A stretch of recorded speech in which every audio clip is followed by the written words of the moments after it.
guys, to the next Axffl score sheet. Of course, as always, it's me, Cheetah, and Austin here. So let's get it started, shall we? Excuse me. All right, guys. So we're just gonna get right into the meat of this thing. So we're gonna start off in the Pro Division, and just a disclaimer, like we mentioned in the last one, some teams play multiple games, some teams play out of division, so that's gonna factor into some of this stuff.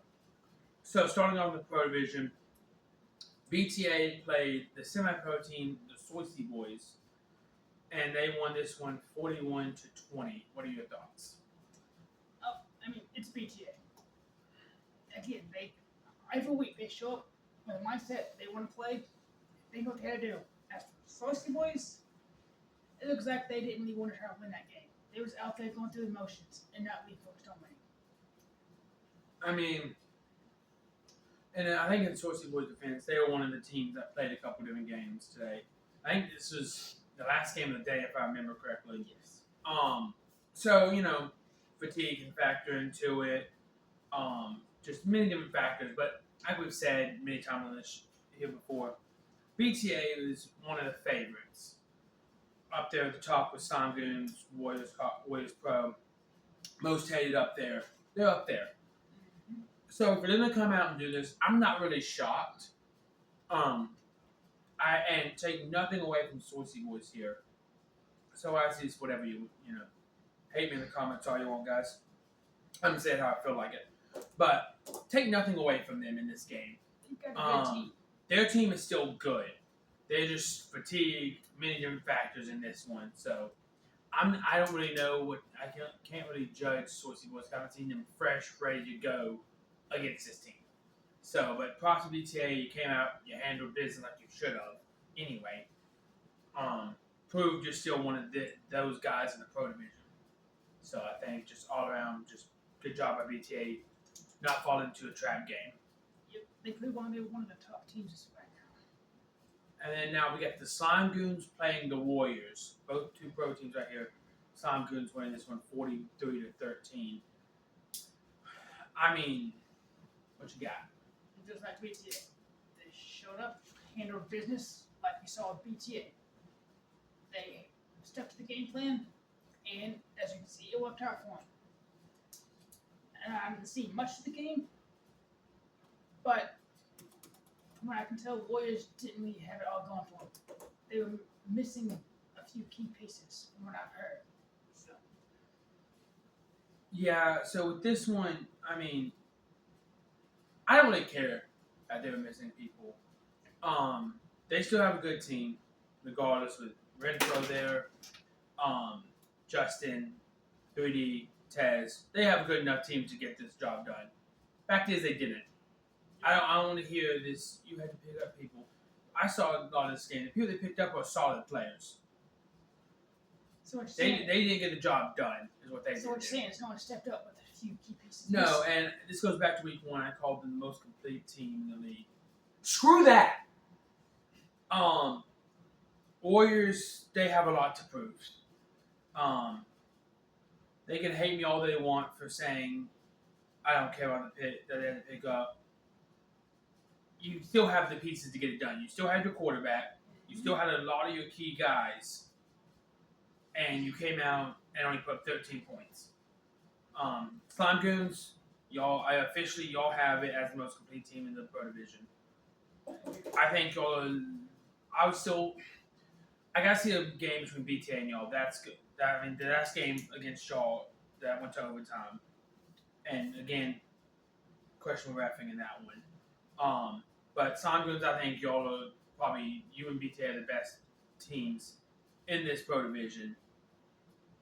And I'm not taking anything away from Warriors. I think Warriors are right there, but they still got a lot to prove in my eyes after this performance this week. Show. So right now they ain't really showing much. And then most hated played down to Warriors College, and they lost 46-40 in this one. What's your thoughts? On a walk-off touchdown. What you got? 3D with a walk-off touchdown, by the way. Oh, so this game I didn't watch. It comes down to this. There was no defense. at all. No defense. There's maybe, I would call it 2 stops for the tie game. It was back and forth scoring every single time. Most of the time, it was Cam or Justin running on them. They could not stop the rest of And the I love the jokes. We beat Warriors Pro. How can we not beat college? Because you did it. Exactly. Plain I and mean, simple. look at the results. I think this is what most people consider a trap game. Mm-hmm. And don't think I'm not saying Warriors College is a bad team. They're a good team. They got some good. They got a couple guys that are on the Warriors Pro team. Okay, they still got a good team. Like, even the guys who joined the college, they're good players. Mm-hmm. I don't want to hear nothing about whatever. We should smoke this team easily. Then do it. Like, if you should win a game, go prove why people say you should win this game. Don't just sit here and just it'll W be handed to you. That's not how this league works. How this league works is you go out, you make the plays, and you score, and you win the games. Most days did not make the plays they needed. Nope. They had multiple chances to score. I think, if I remember correctly, they were stopped on the goal line once or twice at least. And I think they had some form of a turnover that gave the Warriors a chance to go down and score and tie it, which they did, of course. And I think it was tie game. Most days driving. Warriors forces a turnover. They take the ball and score. Like, most days simply did not capitalize. Cam threw 3 picks that game. So I'm saying turnovers kill games. And the Warriors got the stops they needed by forcing the turnovers. From what I can tell, they came in with too much confidence, thought they were going to just wipe the floor with them, and look what happened. They ended up losing. I mean, that's what I've said before in this league, and I think what makes this league special. Anyone can win on any given day, and that'll be proven later on in the show, especially. But that just being said, great game, probably the game of the day, if I have to be honest. Just given everything, it's a really good game here. And then now moving on down to the semi-pro division, we have Blitz Kings versus BTA Semi-Pro. BTA Semi-Pro winning this one 33-6. I mean, what you got? I mean, all we gotta know. 2 words. What happened? If you look at last week's game for Blitz Kings, they won by, if I remember correctly, 8, 9 points? No, it was double-digit game. I think they won 33-20 or something like that. Well, there you go. It was close. They won last week like that, and then this week they only put up 6 points. And you can argue it's BTA and everything. Yeah, okay, but you got to put up more than 6 points to even look like you know what you're doing, and they did it. And Blitz Kings, here's the thing, because I love the Blitz Kings team, and I've said this multiple weeks. I like the Blitz Kings team. I like the guys they have there. They got good players. They play well together. Shaky quarterback play is what I'm saying. And I know Michael Reed is still coming back from injury. I get it. If you're not 100%, why are you putting yourself there in a position where you got to be able to move? You got to be able to do this. And I'm not saying he turned the ball over a couple times to this game. Okay. They still didn't make any plays on defense. Giving up 33, that's still not making enough plays on defense. I know some of them were just overplaying the ball on some deep balls that ended up going for long touchdowns. Okay, like you got to look at those plays and say, okay, we were right there to make the play, missed about a little bit, whatever. But for me, Blitz Kings, they're still a good team. I think they can still compete in this. Honestly, I think the semi-pro division is wide open with who can win it. Mm-hmm. BTA, yes, they looked very impressive this week, but they've also lost some games. Like this semi-pro division is wide open any given Sunday. Like, because BTA is coming off a loss and they bounced back and did this. So. At this point, the semi-pro division is anybody's division to win.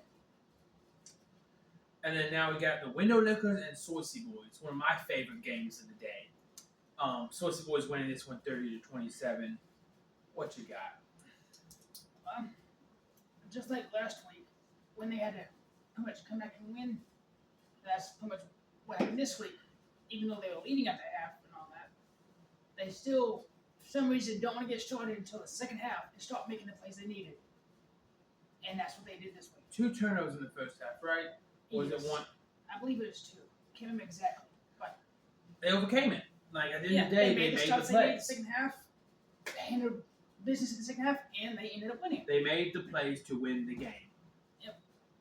One crucial play to that shout out that point sealed the deal for them was the safety. Because they were only up by 1, and then they get that safety and that. And if I remember correctly, I think I saw the end of this game. It was a different guy at quarterback. Yes. On that last play. I believe they switched out QBs. Why would you do that? I don't know. I've always said, and this is what I said, like, I've said this when we talk about Alabama Tech. I've said this when we talk about a lot of things. Switching quarterbacks out can throw off your rhythm. It can throw off your flow. I don't care if the guy's throwing 3 or 4 interceptions. And maybe this was I'm not going to criticize y'all's decision making. Y'all probably saw something you thought this match could work. And if it did, we're not talking about that as a bad play. We're talking about, hell, that just won you the freaking game. Mm-hmm. Like, it's not necessarily the decisions made, it's the result of the play that everyone talks about. Like, you know, it comes down to Saucy Boys wanted this one, and they came out and won it. They just simply wanted it more than win. And then now for the final game in Semi-Pro Division, we have the battle of the winless teams going into this week. Mud Dogs and Dirty Birds, both 0-3 coming into this one. And I'm calling Mud Dogs this week. They win this one 39-24. And what you got on this one? I mean, first thing that comes to mind off of this, because it's Mud Dogs, but then they pick up Gene Holcomb a couple weeks ago. Dirty Birds picked him up last week. The only thing I said about that is what everybody talked about a couple weeks ago. The Gene Holcomb curse. I mean, looks like it's true. You know. See, here's the thing, and this is for me. I don't buy into curses. I don't buy into that kind of crap. It's like you come on, you want players cursed, whatever. So freaking what? You got Mooneyham at quarterback. That's cursed enough. Just kidding. I'm just making little jokes here. All due respect, Mud Dogs finally looked like the team we thought they were. Yep. This was the team I thought we'd be seeing the first 3 weeks of the season. This team that can score, that can move the ball, that can play. 25 points in this league, that's solid. Giving up that many, because their offense was there. Just all around good quarterback play, good defense for the most part. You're going to give up some scores in this league. If you have good defense, that's extraordinary for this league because with how it plays, how it does, that's one thing. Just shout out Mud Dogs. Keep doing what you're doing. What you do, screw that. What you did this week, do that again. Weeks 1 through 3, act like they never existed. Because no one wants to watch that football. But for Dirty Birds, 0-4. No, I had Cody for this one. I think they had a good bit of this team. I'm sure who they had missing, if they were missing people. I didn't get to see this game as much as I want to of it. But just good showing by the Mud Dogs in this one. Yeah, see, this is the Mud Dogs team we're going to see every single week. So this was your preseason number 1, right? Exactly. So for me, the only question I have for Mud Dogs is where have they you keep it up of that, and where have they been keeping this dog hidden? Because they needed this from week 1. It's been up here. I'm telling y'all. We'll see what they do next week, I guess. Okay, now moving on down to the college division. We have 6 Mag versus Firebirds. 6 Mag winning this one 39-13. What can you say about it? It's 6 Mag. This is what they do every single week. They show up and handle business. It don't matter who the team is. And I know Coach Leatherwood, I believe he's the coach, right? Him or Judge.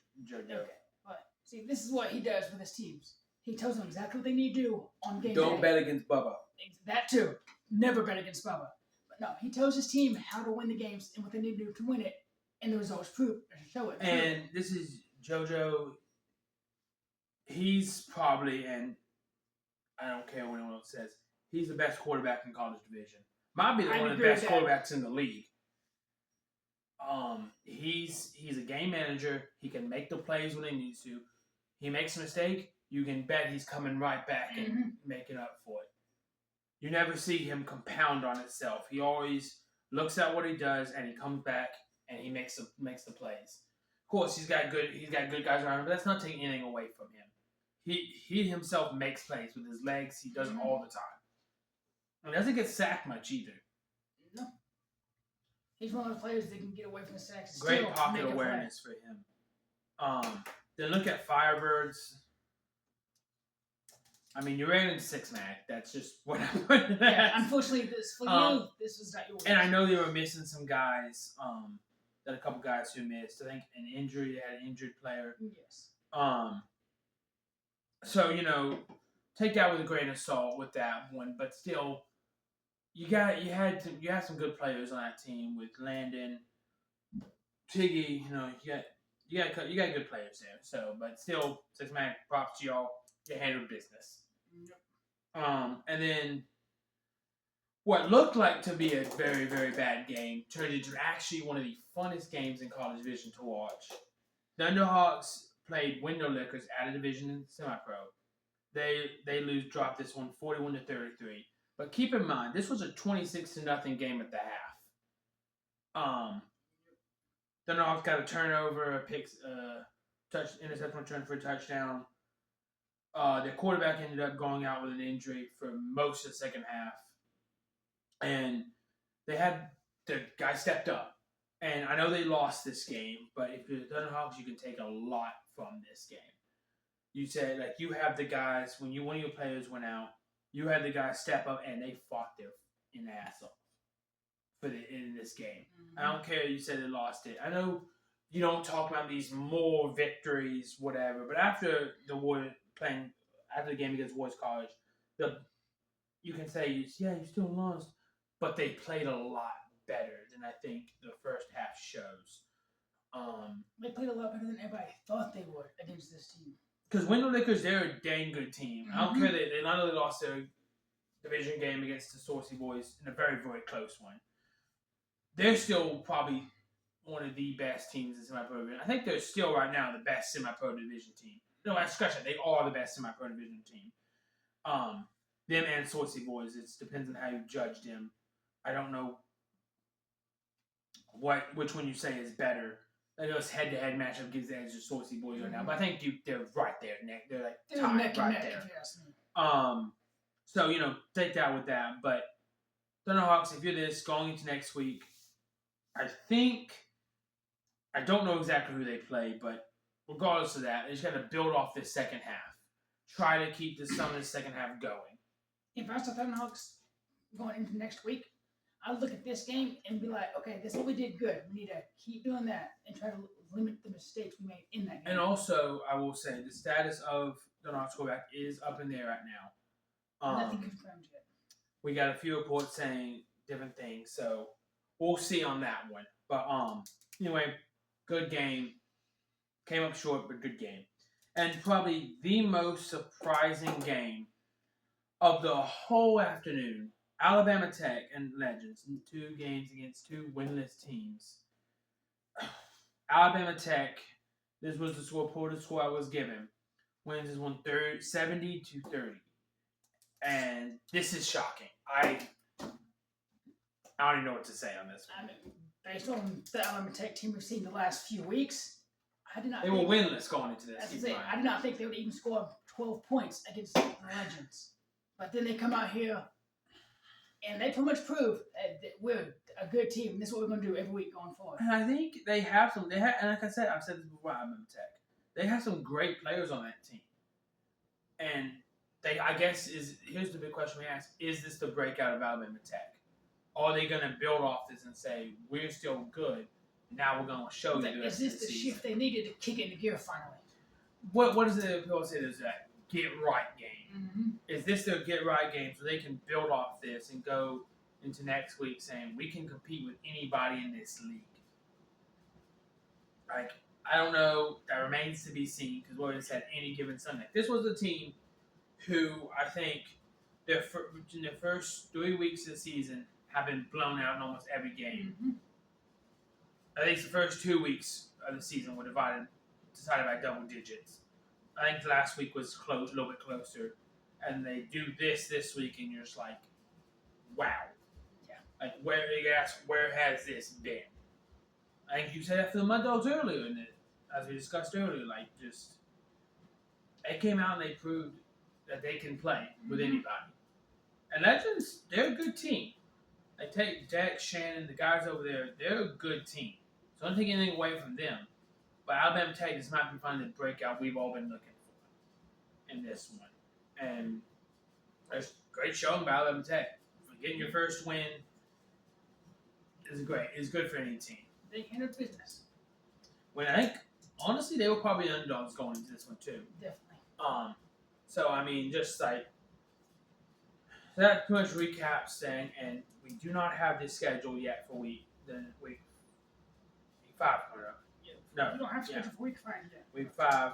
So we can't go into deep dive on that. But I mean, just coming up this, I think we'll have another good week of football next week. I think it should be a good week. Regardless of who they play, as this last week has proven, anything can happen. college teams can beat pro teams. It's anyone's game out here in this league, and we'll see you all guys for week 5.